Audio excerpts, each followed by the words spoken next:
Ladies and gentlemen, this isn't one of those normal best bang for your buck kind of gaming PCs. This sexy mofo here costs around $1,200 and it's pretty much for ballers only. Let's have a look.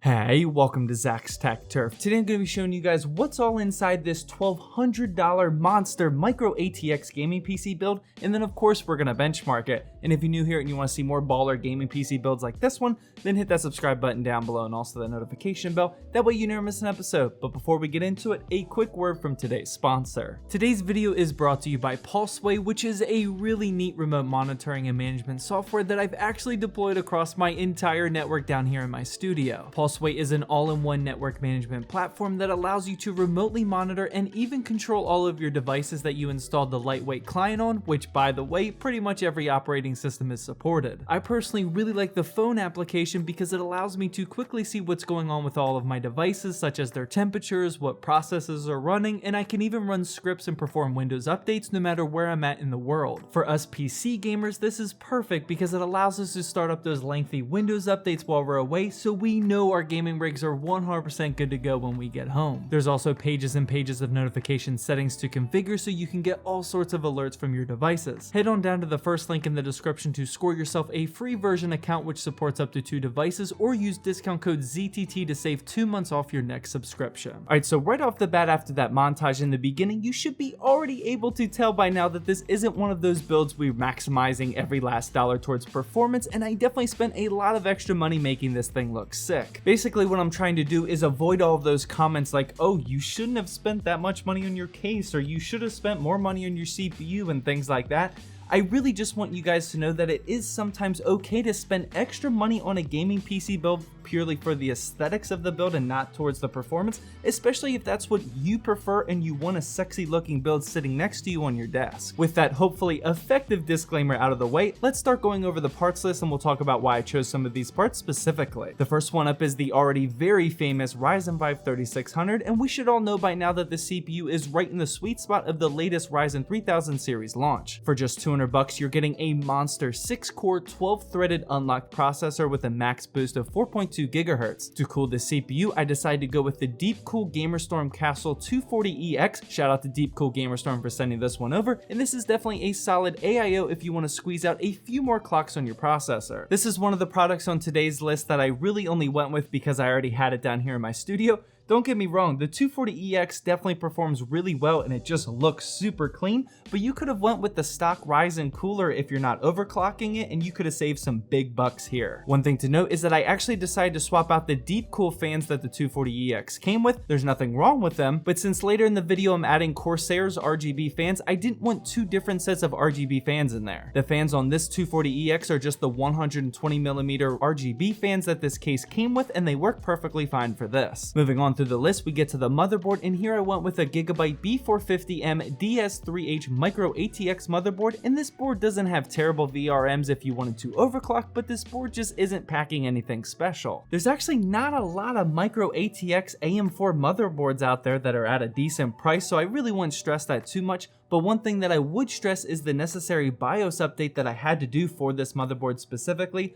I happen to have an extra older Ryzen chip laying around, so I could put that in there and then update the BIOS. This is something to be aware of if you're going to follow this build guide though. Moving on to the RAM, I went with a kit that you're probably used to seeing on this channel at this point. I just featured it in my $600 build guide a couple of weeks ago, and this here is the Corsair Vengeance RGB Pro 16GB kit. These sticks are rated at 3200 MHz right out of the box and are indeed rocking a cast latency capacity of 16. Following that, we get to storage, and this one I actually don't have on hand down here in the studio, but I'm gonna recommend the Crucial P1 1TB NVMe SSD, but you can go with any 1TB NVMe SSD that you can find right here for around $100. If you want to spend more money on storage for this build, then go ahead, feel free and be my guest. I feel like for this system price, a $100 1TB SSD is right on the sweet spot. Just sorry I don't have this one down here in my studio to test for you guys. Getting into the last main performance part, this one is also no stranger to the channel, the Sapphire Radeon RX 5700 XT that you guys already know I picked up on the day that it launched at Micro Center. Now that the custom 5700 XTs are showing up on the shelves, I would highly recommend getting one of these as opposed to the blower style version, as you'll probably get a few extra percentage points of performance. Next up, we have the case, and this one I gotta thank Corsair for sending over. This is the Corsair Crystal 280X Micro ATX case, and man, this thing is seriously a beauty. I absolutely love how there's so much glass around the sides that allow me to show off how clean this build looks, and there were ample options for how I wanted to handle the cooling. As you can see, I decided to put the 240mm AIO up front to act as an intake, and then for the exhaust, I used two Corsair ML140 Pro RGBs, thanks again Corsair, and this was the perfect balance in my opinion. When I was building inside the 280X, I had ample room for routing the cables, and with these typical two-chamber designed cases, there's usually a big pocket of room to throw all of your cable mess to the back side of this, and then you don't have to stress cable management so much. And finally, the last part in our parts list for today is the power supply, and once again I decided to utilize the EVGA 550 watt N1. I wouldn't recommend going any lower wattage with this system, by the way, but this PSU really provides some good value for the money. With all that out of the way, here's what the full parts list is looking like, and with PC Part Picker, which I'll have linked down in the description, this build came out to just over $1,200. As you can see here, there are definitely some parts that you don't need to spend this much extra money on, like the AIO, case, and RGB fans. So like I said earlier, this could easily be like a $900 to $1,000 system if you wanted pure price to performance. So with the parts list out of the way, it's now time for the benchmarks, and I actually benchmarked this exact set of parts, this exact Ryzen 5 5700 XT and this RAM kit up in this video up here. So I'm actually going to take the benchmarking section from that video and just slot it into this video.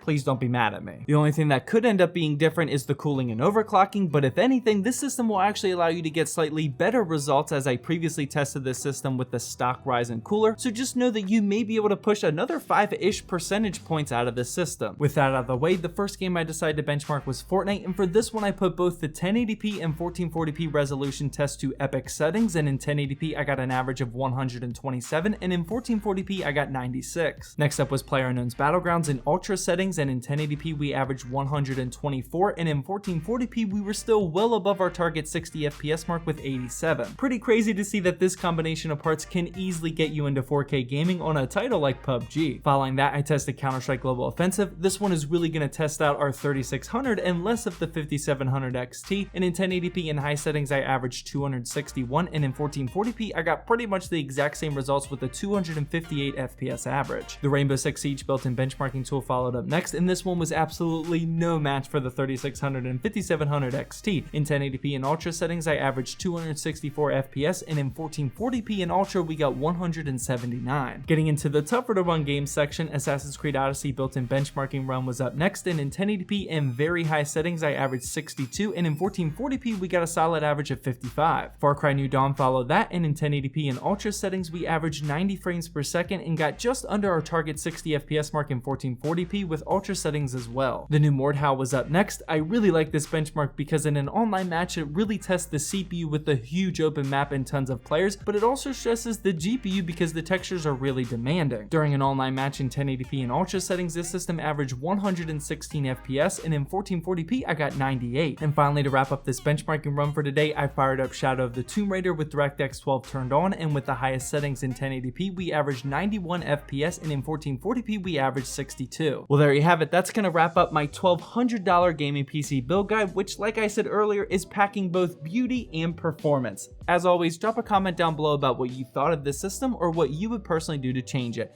After that, feel free to head on over to one of these two videos if you haven't seen them yet, and definitely hit that subscribe button because coming up next, we're checking out another Baller gaming monitor. You don't want to miss that video.